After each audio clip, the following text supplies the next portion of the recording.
ফেসবুকে আপনি যেভাবে আক্রমণ করেন সেটা নিয়েও খুব চর্চা হয়, মানে এটাকে আপনি এটাই স্ট্র্যাটেজি আপনার যে একদম যাকে অ্যাটাক করব এইভাবেই অ্যাটাক করব? না না, আমি ফেসবুকে যারা আছে তাদের আমি নিশ্চিতভাবে আমি মানে ফেসবুক মানে তো সবাই থাকেন, তো সেখানে অনেকে থাকেন আমাকে সমর্থন করেন, অনেকে থাকেন নীরব দর্শক, অনেকে থাকেন শুভানুধ্যায়ী, অনেকে আবার বলেন কুণালবাবুর এটা ভালো কিন্তু এইটার উনি না বললেই পারতেন, অনেকে আবার বলেন যে না আপনি এটা ঠিক করছেন না বা এটা ঠিক বলেননি, এইটা হলে ভালো।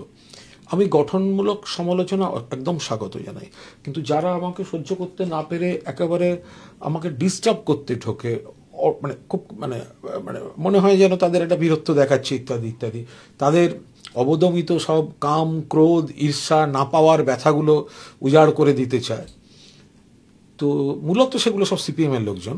তা বলে কি কাঁচা একদম?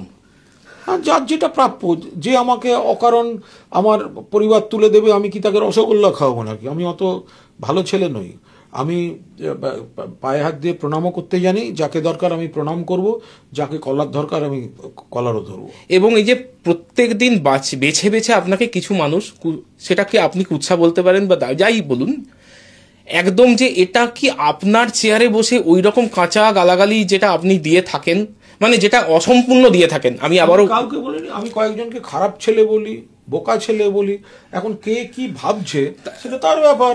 আমি কোনো অসংশোধিত শব্দ ব্যবহার করি না।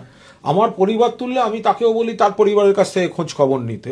আমাকে যদি কেউ কষ্ট করে এসে এখানে খোঁচাতে যায় তা আমি কি তাকে রসগোল্লা খাওয়াবো নাকি?